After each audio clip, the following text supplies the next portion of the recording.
कहानी का आगाज दो नेबर किंगडम से होता है। एक किंगडम ह्यूमंस का होता है जिसे एक लालची किंग हेनरी रोल करता है, जबकि दूसरा किंगडम मोर्स का होता है जहाँ पे जादुई मखलूक रहती हैं। मोर्स के एक ट्री पे एक छोटी उम्र की परी मेलेफिसेंट रहती है और उसकी उधर हर क्रिएचर से दोस्ती होती है। एक दिन वहाँ ह्यूमन किंगडम से एक बच्चा आता है और रिवर ऑफ ज्यूल से ज्यूल चोरी करता है। मेलेफिसेंट को वहाँ पे मौजूद जादुई मखलूक से ह्यूमन का आने का पता चलता है और फिर वो उससे मिलने जाती है। वो उससे ज्यूल लेके रिवर में फेंक देती है और फिर वो उसे अपने साथ ह्यूमन किंगडम की तरफ ले जाती है। रास्ते में वो बच्चा बताता है कि उसकी ख्वाहिश है कि वो एक दिन उस कैसल में जाए, जबकि वो ऑर्फन होने की वजह से एक बाड़ में रहता है। वो बच्चा वहाँ से जा रहा होता है। वो अपना नाम स्टीफन बताता है और ये बता के वो हाथ मिलाने के लिए अपना हाथ आगे करता है। मेलेफिसेंट जो ही हाथ मिलाती है उसको करंट महसूस होता है और स्टीफन के पूछने पे बताती है उसने आयरन की रिंग पहनी हुई है और फेरीज आयरन से हर्ट होती हैं। इस पर स्टीफन अपनी रिंग निकाल के फेंक देता है और फिर वो जाते हुए दोबारा आने का प्रॉमिस करता है। मेलेफिसेंट स्टीफन के रिंग फेंक देने से बहुत मुतासर होती है और हर वक्त उसके बारे में सोचती रहती है।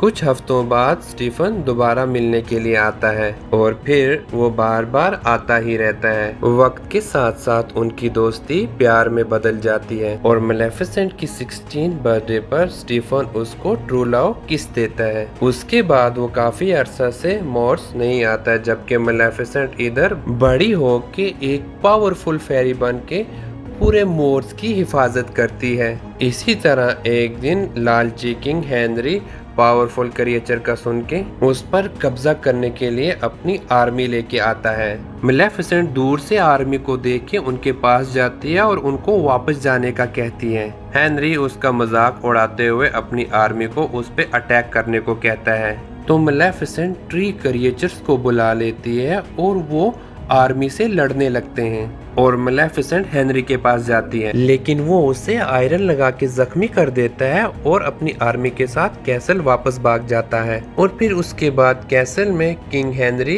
बिस्तर पे बीमार पड़ा हुआ होता है और ऐलान करता है कि जो उसका बदला लेकर मेलेफिसेंट को मार देगा वो फ्यूचर किंग और उसकी बेटी का हस्बैंड बनने का हकदार होगा। किंग का ख्याल रखते हुए बड़ा हुआ स्टीफन ये बात सुन लेता है। स्टीफन मेलेफिसेंट से मिलने जाता है, फिर दोनों ही गुजरे वक्त की बातें करने लगते हैं। बातों ही बातों में स्टीफन मेलेफिसेंट को पानी देता है जिसे पीकर वो बेहोश हो जाती है। उसका बेहोश हो जाने के बाद स्टीफन उसको मारने लगता है, लेकिन वो ये सब नहीं कर पाता और फिर वो मेलेफिसेंट के विंग्स देके कुछ सोचता है और अपनी आयरन चेन निकालता है। नेक्स्ट सीन में हम सुबह होने पे देखते हैं कि मेलेफिसेंट दर्द में उठती है और वो देखती है कि उसके विंग्स ही नहीं हैं। वो दर्द में चिल्लाती रहती है और छुपा हुआ स्टीफन उसकी चीखें सुनने के बावजूद उसकी विंग्स लेके कैसल चला जाता है। वो किंग के सामने विंग्स पेश करके मेलेफिसेंट को मारने का दावा करता है, जिस पर किंग उससे बहुत खुश होता है। उधर मेलेफिसेंट अपने विंग्स न होने की वजह से अब चलने पे मजबूर हो चुकी होती है, जिस पर उड़ने के लिए विंग्स का होना बहुत जरूरी है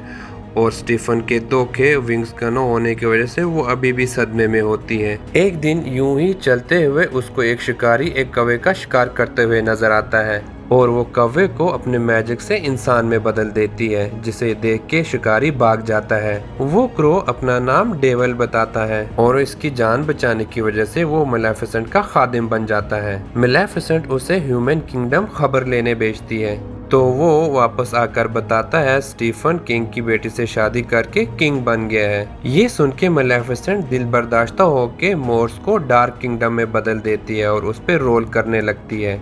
कुछ वक्त गुजरता है, फिर एक दिन डेविल मेलेफिसेंट को आके बताता है कि स्टीफन को बेटी पैदा हुई है जिसकी सेलिब्रेशन रखी गई है। सेलिब्रेशन के दौरान स्टीफन अपनी क्वीन के साथ थ्रोन पे बैठा हुआ होता है और तब वही 3 पिक्सेस आती हैं। वो उसकी इजाजत पर स्टीफन की बेटी अरोरा को ब्लेसिंग्स देने आती हैं कि वो खूबसूरत हो, हर किसी को पसंद हो और हमेशा खुश रहे। वो ब्लेसिंग्स देती हैं, तब अचानक मेलेफिसेंट वहाँ पे आ जाती है और सबके रोकने के बावजूद अरोरा को कर्ज करती है कि पिक्सिस के कहने के मुताबिक अरोरा खूबसूरत हो, सबको पसंद आए, लेकिन उसकी 16 बर्थडे पर स्पिनिंग व्हील फिंगर यानी चरखे की सुई के ऊपर अरोरा अपनी उंगली जख्मी करे और ऐसी नींद सोए जिसे वो कभी उठ न सके। ये कर्ज सुनकर किंग स्टीफन घुटने पे बैठ जाता है। मेलेफिसेंट को अपना कहा वापस लेने को कहता है तो मेलेफिसेंट उसका मजाक उड़ाते हुए कर्ज में एडिशन करती है कि अरोरा अपनी नींद से उठ तो जाएगी लेकिन ट्रू लव किससे, जो स्टीफन और मेलेफिसेंट दोनों जानते हैं कि ट्रू लव एग्जिस्ट ही नहीं करता। मेलेफिसेंट वहाँ से वापस मॉर्स आ जाती है और उसके पीछे स्टीफन किंगडम्स के सारे व्हील स्टीफन डेविल में डलवा के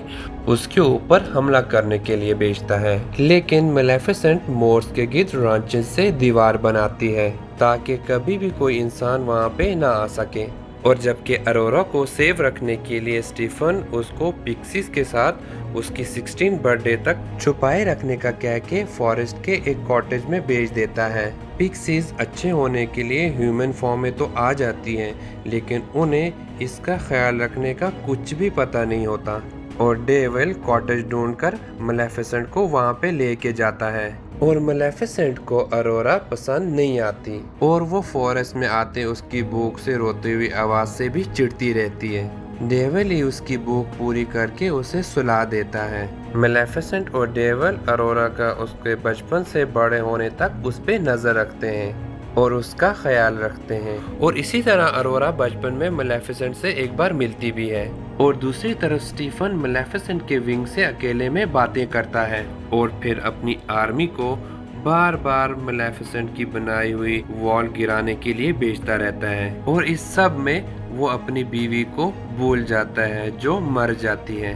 वक्त गुजरता जाता है और अरोरा मेलेफिसेंट की नज़रों के सामने बड़ी हो जाती है। वो मॉर्स के बारे में बहुत क्यूरियस होते हुए मेलेफिसेंट की बनाई गई वॉल के सामने खड़ी होती है। जब मेलेफिसेंट वहाँ आती है वो अरोरा को बेहोश करते हुए और सोल्जर्स को मार के वापस भगाते हुए अरोरा को मॉर्स के अंदर लेके आती है।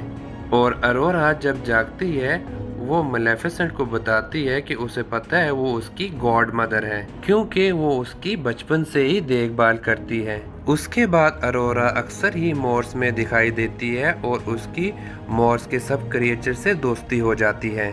उसका ध्यान रखते रखते मेलेफिसेंट उसकी केयर करने लगती है और अरोरा की मोहब्बत में गिरफ्तार होते हुए मेलेफिसेंट उसको दिया हुआ कर्ज वापस लेने की कोशिश करती है जिसमें वो नाकाम हो जाती है। जैसे जैसे अरोरा का बर्थडे करीब आता है तो दोनों किंगडम्स में बेचैनी बढ़ जाती है और स्टीफन को मेलेफिसेंट के डरावने ख्वाब आते हैं और वो रातों को भी लेबर से आयरन बनवाता रहता है। जबकि मेलेफिसेंट सैड होते हुए अरोरा को उसकी बर्थडे से एक दिन पहले दुनिया के एवल के बारे में समझाने की कोशिश करती है। अरोरा अपनी बर्थडे के बाद मेलेफिसेंट के साथ मॉर्स में रहने की ख्वाहिश जाहिर करती है और ये डिसीजन वो अपनी टैक्सीज यानी आंटियों को बताने के लिए घर की तरफ रवाना हो जाती है। उधर ही राह भटके हुए प्रिंस फिलिप अरोरा से जा मिलता है। उन दोनों को दूर से देखते हुए डेविल मेलेफिसेंट को एक होप देता है कि फिलिप अरोरा को ट्रू लव किस करके कर्ज को तोड़ सकता है।